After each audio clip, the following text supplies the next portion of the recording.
کہ جو گناہ انسان سے ماضی میں ہو جائیں ان سے معافی چاہنے کا نام استغفار ہے۔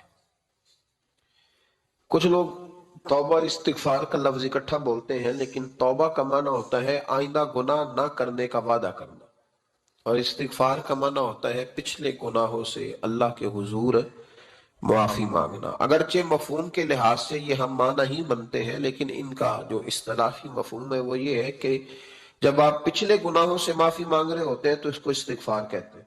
اللہ تعالیٰ نے اس استغفار کو بڑا پسند فرمایا، بڑا پسند فرمایا، اور یہ استغفار کے جملے مالی کو اتنے پسند آئے کہ اللہ نے نبی پاک علیہ السلام کو بھی حکم دیا، کہا محبوب آپ بھی میری بارگاہ میں استغفار کریں۔ اگرچہ حضور کا استغفار اس معنی میں نہیں ہے، بلکہ نبی پاک کا استغفار تو بلندی درجات کا معاملہ ہے۔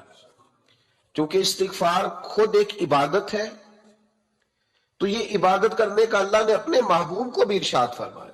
جب فتح مکہ ہوئی تو فرمایا اذا جاء نصر اللہ والفتح، جب اللہ کی مدد آئی تو پھر فتح نصیب ہوئی، وَرَأَيْتَ النَّاسَ يَدْخُلُونَ فِي دِينِ اللَّهِ أَفْوَاجًا، تو پھر آپ دیکھیں گے لوگوں کو، لوگ فوجوں کی فوجیں دین میں داخل، لوگ پہلے ایک ایک دو دو کر کے آیا کرتے تھے، تو اب فوجوں کی فوجیں آ رہی ہیں، تو یا اللہ ہم کیا کریں؟ تو رب کریم نے فرمایا محبوب فَسَبِّحْ بِحَمْدِ رَبِّكَ وَاسْتَغْفِرْ، اپنے رب کے لیے حمد کرو، تسبیح پڑھو اور استغفار کرو۔ کیا کرو؟ استغفار، معافی مانگو، اس کے حضور آہذاری کرو، استغفار کرو۔ معنی یہ ہوا کہ جب تو غلطی ہو جائے پھر بھی استغفار کرو، جب اللہ زیادہ نعمتیں دے پھر بھی استغفار کرو۔ ہمارے ہاں یہ ہوتا ہے کہ جب تو کوئی نقصان ہوتا ہے تو وہ اللہ کی طرف سے ہوتا ہے، نقصان ہو جائے تو کہتے ہیں اللہ کی مرضی تھی، اور فائدہ ہو جائے تو کہتے ہیں میں نے محنت ہی بڑی کی تھی، میری جدوجہد بڑی۔ ایک بچہ ایک دفعہ میرے پاس کہیں انٹرویو کے لیے جا رہا تھا، تو دعا کرانے آیا، کہنے لگا میں نے وہاں جانا ہے، دعا کیجئے گا اللہ تعالیٰ کامیابی دے۔ میں نے دعا کی، کچھ اس کو پڑھنے کو بتایا، لیکن کامیاب نہ ہو سکا، لوٹ آیا۔ تو میں نے پوچھا کہ کیا بنا؟ کہنے لگا حضرت صاحب بس اللہ کی مرضی تھی، اللہ کی مرضی تھی۔ پھر ایک دفعہ گیا تو نہ، اللہ کی مرضی تھی۔ تیسری دفعہ گیا، کامیاب ہو گیا۔ تو بھئی اب کیا بنا؟ کہنے لگا جی جب میں داخل ہوا تو اس نے جاتے ہی مجھ سے پوچھا سب سے پہلا سوال یہ کہ تمہیں جنرل نالج کی بھی کچھ معلومات ہے یا شعبے کے آدمی ہو؟ تو میں نے کہا جناب پوچھئے۔ تو انہوں نے پاکستان کا حدود اربہ پوچھا تو میں نے فٹافٹ بتا دیا۔ پھر انہوں نے مجھ سے پوچھا کہ یہ جو مینار پاکستان ہے اس کی تجویز کس شخص نے دی تھی؟ تو میں نے فٹافٹ اس کا بھی نام بتا دیا۔ پھر شارٹ ہینڈ کے ایک دو سوالات اس نے کیے تو وہ بھی میں نے بتا دیے، تو الحمدللہ کامیاب ہو گیا۔ میں نے کہا بیٹے جب تو ناکام ہوا تھا تو اللہ کی مرضی تھی، اور کامیاب ہوا ہے تو میں لگا دیے، اب اللہ کی مرضی کدھر گئی؟ یہ اتنا بڑا نقص ہے انسانی فطرت کا، اتنی بڑی کمزوری ہے کہ معاذ اللہ تعالی ہم کمزوریاں قدرت کے کھاتے میں ڈال دیتے ہیں، اور ناکامیاں قدرت کے کھاتے میں، اور کامیابیاں کیا تماشا۔ حالانکہ ہونا یہ چاہیے تھا کہ جہاں انسان کمزور پڑے تو کہے میری غلطی تھی، میری غلطی تھی۔ صوفیاء یہ سبق دیتے ہیں، اللہ کے بندے یہ پیغام دیتے ہیں کہ جب تو کہیں ناکام ہو جائے تو سمجھ جائے تیری، اور جب تو کامیاب ہو جائے تو سمجھ رہے اللہ راضی ہو گیا تھا، اللہ نے رحمت کر دی، اس نے فضل کیا۔ تو یاد رکھیں استغفار، کئی چیزوں پہ استغفار ہوتا ہے، کئی چیزوں پہ، اور استغفار کا نفع ملتا ہے۔ کیا نفع ملتا ہے؟ وہ سورہ نوح کی آیت نمبر 10، 11 اور 12 میں اللہ نے بیان فرمایا کہ استغفار صرف گناہ سے معافی چاہنے کا نام نہیں، بلکہ استغفار کا تمہیں فائدہ ملے گا۔ کیا؟ رب فرماتے ہیں فَقُلْتُ اسْتَغْفِرُوا رَبَّكُمْ، جب حضرت نوح کی قوم قحط کا شکار ہو گئی، آزمائشیں آ گئیں، تو آ کے حضرت نوح سے کہنے لگے اب ہم کیا کریں؟ تو کیا کہا حضرت نوح نے؟ فرمایا فَقُلْتُ اسْتَغْفِرُوا رَبَّكُمْ، آپ نے فرمایا اپنے رب سے استغفار کرو، اپنے رب سے۔ انہوں نے قحط کی بات کی، انہوں نے کہا کہ کھیتیاں اجڑ گئی ہیں، بارش نہیں ہو رہی، قحط کی بات کی۔ آپ نے کیا کہا؟ استغفار کرو، کیوں کہ انہو کان غفارا، بے شک اللہ بڑا ہی بخشنے والا۔ وہ کیا کرے گا؟ یرسل السماء علیکم مدرارا، وہ تم پر موسلا دار بارش برسائے گا۔ جب تم استغفار کرو گے تو اللہ موسلا دار بارش برسائے گا، وَيُمْدِدْكُمْ، اور وہ تمہاری مدد کرے گا۔ استغفار کرنے والے کی اللہ کیسے مدد کرے گا؟ بِأَمْوَالٍ وَبَنِينَ،